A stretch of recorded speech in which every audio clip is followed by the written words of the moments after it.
সব গুঞ্জনকে সত্যি করে দ্বিতীয়বারের মতো মা হয়েছেন ঢাকাই সিনেমার জনপ্রিয় অভিনেত্রী শবনম বুবলী।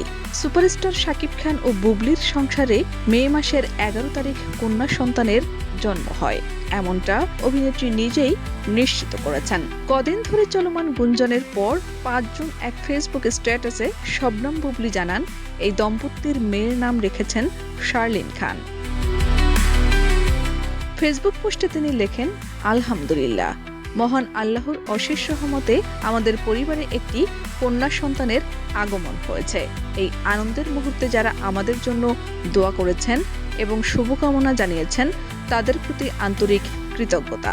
আমাদের মেয়ের জন্য সবার দোয়া কামনা করছি। উল্লেখ্য, কিছুদিন ধরেই অভিনয় ও গণমাধ্যম থেকে অনেকটাই আড়ালে রয়েছেন বুবলী। নতুন কোনো সিনেমা বা কাজ নিয়েও তাকে প্রকাশ্যে দেখা যাচ্ছে না।